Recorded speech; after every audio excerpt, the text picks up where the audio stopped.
প্রাণ মানুষকে ধর্মীয় কুসংস্কার ও অজ্ঞতা থেকে মুক্ত করতে এ ধরনের অনুষ্ঠান বেশি বেশি প্রচার করলে ভালো হয়। অনুগ্রহপূর্বক আমার প্রশ্নগুলোর উত্তর দেবেন। 1, গ্রাম ও শহরে বিশেষত গ্রামে বিশেষ বিশেষ দিনে মিলাদ পড়ানো হয়। এসব অনুষ্ঠানে আগত বেশিরভাগ লোকই নামাজ পড়েন না, ধর্মীয় অনুশাসনও মানেন না, অথচ মিলাদ পড়ার সময় খাওয়া দাওয়া উপলক্ষে উপস্থিত থাকেন। কোন কোন সময় খাওয়া দাওয়া নিয়ে গোলমালও লাগে। শরীয়তের দৃষ্টিতে এরকম অনুষ্ঠানের যৌক্তিকতা কতটুকু?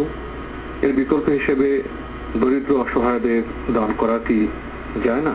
খুবই সুন্দর কথা আপনি বলেছেন, যে তো যায়, কিন্তু আপনি অনুষ্ঠান বন্ধ করলেও এই টাকা যে গরিবরা পাবে তার কোনো নিশ্চয়তা নেই। তবে এই ধরনের আনুষ্ঠানিকতার কোনো ভিত্তি ইসলামে নেই। যেগুলো করা হচ্ছে মিলাদ অনুষ্ঠানের তো কোনো ভিত্তি নেই। আপনি ঠিকই বলেছেন যে এই সমস্ত লোকেরা এখানে বেশি আসে। কিছু লোকেরা কোনাকুনি শর্টকাট কিছু যাইতে চায় আর কি, আল্লাহকে রাজি রাখতে চায়। তো সেটা তারা মনে করে যে অন্তত বছরে একবার মিলাদ দিলাম, বাস আল্লাহ খুশি হয়ে গেল। আর তারও মনে একটা তৃপ্তি হয় যে, আর এই জন্য আয়োজনটা একটু ভালো করে করে, মানে ফরজের জন্য যাই হোক, নফলে বা নফল না যে জিনিস, মানে এইগুলোর খুবই আছে। সেখানে ফরাস খুব সুন্দর করে বিছালো, তারপরে দেখা গেল যে আগরবাতি জ্বালালো, তারপরে গোলাপ পানি এনে ছিটালো, মানে কত আয়োজন করে। অথচ এটাকে যদি তিনি ইবাদত মনে করে করেন, যদি এটাকে তিনি নফল ইবাদত মনে করেন, তাহলে ফরজ তো হলো 4 রাকাত নামাজ, 5 ওয়াক্ত নামাজ সারাদিনে পড়া, দিন রাতে। কিন্তু ওই নামাজে যদি খবর নাই, কিন্তু মিলাদ দেওয়ার ব্যাপারে সাংঘাতিক আগ্রহী, এটা বোঝা যাচ্ছে যে অজ্ঞতার কারণে আমরা এই জিনিসগুলো করছি। আসলে আমাদের জানাজানির অভাবের কারণে দূরত্ব করা যাবে, ব্যক্তিগত ভাবে করা, এটা কোনো আনুষ্ঠানিকতা বা মিলাদ বলে কিছু না। এটা দরুদ আর মিলাদ কিন্তু এক জিনিস না মোটেই। যেমন ধরেন মিলাদ বললে বোঝায় হচ্ছে, মিলাদ মানে জন্ম, মিলাদুন নবী মানে নবীর জন্ম। তো নবীর জন্মের ঈদে মিলাদুন নবী, নবীর জন্মের উৎসব, সেটা তো আর আলাদা জিনিস। আর ওই উৎসবও করার কথা না। রাসূলুল্লাহ সাল্লাল্লাহু আলাইহি ওয়াসাল্লাম নিজের জন্মদিবস পালন করেন নাই, তিনি উৎসব করেননি, করতে বলেননি, সাহাবীরা করেননি, করতে বলেননি। অথচ আমরা যা আসলে দরকার সেগুলো যদি মানুষ মানে এই অপ্রয়োজনীয় জিনিস করলে হলো আসল জিনিস বাদ পড়ে অনেক সময়। এটা আমাদের কপালের মানে জুটেছে অজ্ঞতার কারণে, জ্ঞানের অভাবের কারণে, যে আমাদের অধিকাংশ লোক দুর্ভাগ্যবশত এইটি করছে। তবে এই জন্য আমাদের জ্ঞানের বেশি বেশি সম্প্রসারণ ঘটাতে হবে।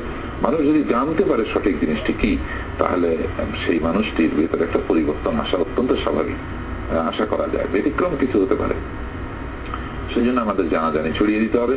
আর আপনি ঠিক বলেছেন যে আমাদের দুরূদ পড়ার খুব গুরুত্ব আছে। যে নামাজের মধ্যে যে আমরা আল্লাহুম্মা সাল্লি আলা মুহাম্মাদ ওয়া আলা আলি মুহাম্মাদ যেটা করি, এই দুরূদ হলো সবচেয়ে উত্তম দুরূদ, দুরূদ ইব্রাহিমী। জি, এটা খুবই গুরুত্বপূর্ণ দুরূদ, এবং এটা আমরা পড়তে পারি। রাসূলুল্লাহ সাল্লাল্লাহু আলাইহি ওয়াসাল্লামের নাম উচ্চারিত হলে, কোনো জায়গাতে তার কথা উল্লেখ হলেই সাল্লাল্লাহু আলাইহি ওয়াসাল্লাম এই যে বলা, এটা দুরূদ পড়া, এটা খুবই গুরুত্বপূর্ণ বিষয়। এটা হলো ব্যক্তিগত একটি ইবাদত। এটা কোনো অনুষ্ঠান করা এবং সবাই মিলে সমস্যারে বলা এরকম কিছু না, কালেকটিভ কিছু না, জামাতবদ্ধ কিছু না। জামাত হলো ফরজ নামাজগুলো জামাতে পড়ার কথা হয়েছে। আর এই ধরনের কোন ইবাদত বন্দেগী, ব্যক্তিগত ইবাদত বন্দেগী, নফল ইবাদত, এগুলো এইভাবে জামাত করে করার কথা নেই। তো সেটা আমরা করছি, এটা হলো সামাজিক একটা ব্যাপার হয়ে গেছে, অনেকটা ওটা মিশ্রিত হয়ে গেছে। সমাজ আর ধর্ম একত্রিত হয়ে আমাদের উপমহাদেশে এই ধরনের একটা ঘটনা ঘটেছে, যে কারণেই ঘটুক। তো সেটার সামাজিক দিক থেকে একটা সামাজিক গেট টুগেদার হয়, এটা ভালো কথা।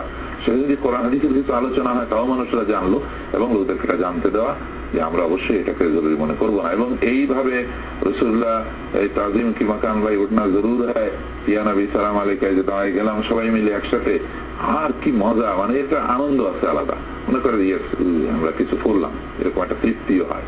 কিন্তু আসলে এটা ভিত্তিহীন জিনিস, এভাবে হওয়ার কথা না। আমাদের এই আনুষ্ঠানিকতা ইসলামের এটা খুবই খুবই খুবই বাস্তবসম্মত জিনিস এবং খুবই ন্যাচারাল জিনিস। এটার ভিতরে কোনো কৃত্রিমতা নেই। এই জন্য আমাদের ইসলামের সঠিক পন্থা অবলম্বন করা উচিত, কোরআন হাদিস পড়া উচিত, জানা উচিত। জানি এখন তো সুযোগ এসে গেছে। আপনারা এখন আমার কাছে এরকম শুনলেন, আবার বললেন যে আরেক চ্যানেলে কিন্তু অন্যরকম বলছে, হুজুর এখন আমরা কোনটা মানবো, এ ধরনের কথা অনেকে বলেন। তো আমরা এখন সত্যি এর কথা তো সত্যি কনফিউজিং হয়ে যায়। কিন্তু একটা ব্যাপার আপনাকে বলি, যে আপনি তো জানার যে বিষয়গুলো আছে বৈষয়িক, মানে পার্থিব জীবনে যদি শোনেন যে অমুক জায়গায় এই এত টাকা পাওয়া যাবে যদি এইভাবে যাওয়া যায়, তাহলে সেইভাবেই তো আমরা যাচ্ছি। এখানে আপনি কোরআন হাদিস পাওয়া যাচ্ছে, আপনি পড়বেন না কেন?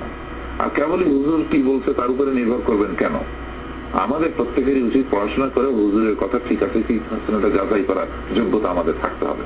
তারা বলবেন যে আপনি আলেম, মানে দেখুন ইসলামে কিন্তু মুক্তাদি নিতে হলেও জ্ঞানী নিতে হয়। মানে মুক্তাদির একটা দায়িত্ব আছে, ইমাম যদি ভুল করে পিছন থেকে লোকমা দেবে। তো ইমাম তিনি যদি না জানেন যে কোনটা সঠিক কোনটা ভুল, তাহলে কি করে ইমামকে তিনি লোকমা দেবেন?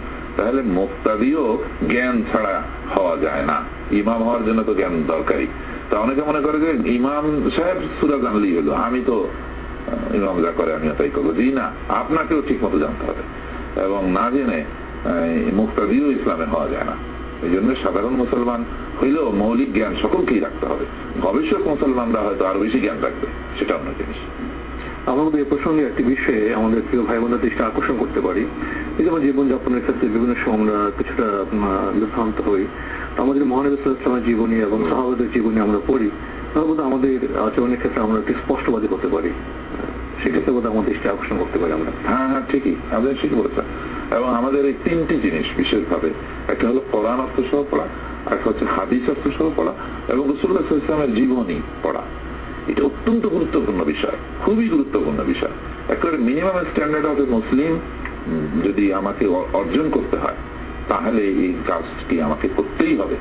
নইলে গুজামিল দিলে পরে যা হবার তাই কপালে হবে। আল্লাহ মাফ করুন, আখিরাত কিন্তু আছে, মানে মৃত্যুর পরে জীবন আছে, এবার কোনো সন্দেহ নাই, সন্দেহ নাই, সন্দেহ নাই। আগামীকালের সূর্য ওঠায় সন্দেহ থাকলেও থাকতে পারে, কিন্তু এতে কোনো সন্দেহ নেই। তো সুতরাং এটার ব্যাপারে কোন রকমের গাফলতি না করা। এই পৃথিবীতে 1 বছর খাবো কি, তার জন্য যত পরিশ্রম করি, গায়ের মাথার ঘাম পায়ে ফেলে, তাহলে সারা জীবনের খোরাক জোগাড় করবো না, যেখানে কোনো মৃত্যু নেই। আর এখানে এই কয়েকদিনের জীবনের জন্য আমরা প্রতিদিনের জন্য, প্রতি 1 বছরের জন্য, প্রতি 1 মাসের জন্য কত না ক্লান্ত হই, কত না শ্রম দেই। আর অনন্তকালের জন্য আমরা কোনোই শ্রম দেব না, ওটা জানবই না, একটু ক্যাজুয়াল থাকবে, ওই হুজুর কাছে শুনে নেব, এই অবস্থা যদি থাকে, তাহলে এর দ্বারা বিবেকের কাছেই জিজ্ঞেস করেন যে মুক্তি পাওয়া যাবে কিনা, এবং তাড়াতাড়ি সাবধান হওয়া উচিত। ফিরে আসারও কোনো রাস্তা থাকবে না, there will no way out, কোনো রাস্তা থাকবে না বেরিয়ে আসা। সুতরাং এক্ষুনি ধরে নিতে হবে যে এখনই আমাকে তৈরি করতে হবে, জাস্ট নাও।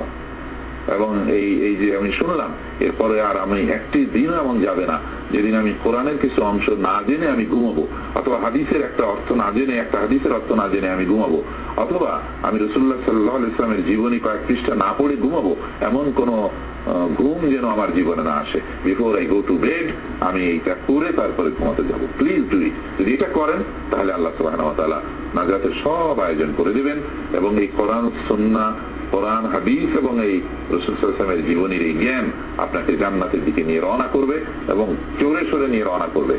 আর কোরআনের সঙ্গে যদি সম্পর্ক করেন, তাহলে কোরআন আপনাকে ফেলে কোথাও আর যাবে না, আর আপনার কোন বিপদেই কোরআন আপনার পাশে থাকবে না, এমন হবে না। এমনকি জান্নাতের ভিতরে ঢোকা পর্যন্ত কোরআন আপনাকে সঙ্গী হয়ে থাকবে, এবং আপনাকে জান্নাতে ঢোকানোর জন্য আল্লাহর কাছে সুপারিশ করেও কোরআন আপনাকে নিয়ে যাবে জান্নাতের ভিতরে। যদি সেখানে কিছু কমতিও পড়ে, তাহলে কোরআনের সুপারিশে আমরা জান্নাতে চলে যেতে পারবো। তো we should have a very very good relationship with the holy Quran and Sunnah and Hadith. এবং রাসূলুল্লাহ সাল্লাল্লাহু আলাইহি ওয়াসাল্লামের লাইফ পড়া কিন্তু খুব দরকার। সিরাতে ইবনে হিশাম, এবং শেষ পর্যন্ত সিরাতে ইবনে হিশাম আমরা বারবার বলেছি, সিরাতে ইবনে হিশাম আপনি যে কোনো লাইব্রেরিতে চান, ইসলামী লাইব্রেরিতে, মানে ইসলামী বই পুস্তক যেখানে পাওয়া যায়, অথবা আপনি আর রাহিকুল মাখতুম, আর রাহিকুল মাখতুম দি লেটেস্ট একটা সুন্দরতম সিরাত গ্রন্থ, আর রাহিকুল মাখতুম, আর রাহিকুল মাখতুম, ভালো করে শোনেন। এরপরে বলছেন মনে নাই কি যেন বলছিলেন, কেন এটাও তো ভালো না, মনোযোগ না থাকলে মনে থাকে না। মাসিক জিজ্ঞাসা এটা প্রকাশ করছি, মাসিক জিজ্ঞাসা আমরা নিয়মিত এর থেকে দিচ্ছি, আপনারা সেখানে দেখতে পারেন। আর রাহিকুল মাখতুম এই বইটি কিনে পড়ুন আল্লাহর রাস্তায়, এবং কোরআন হাদিস নিয়মিত পড়ুন এবং পড়ুন।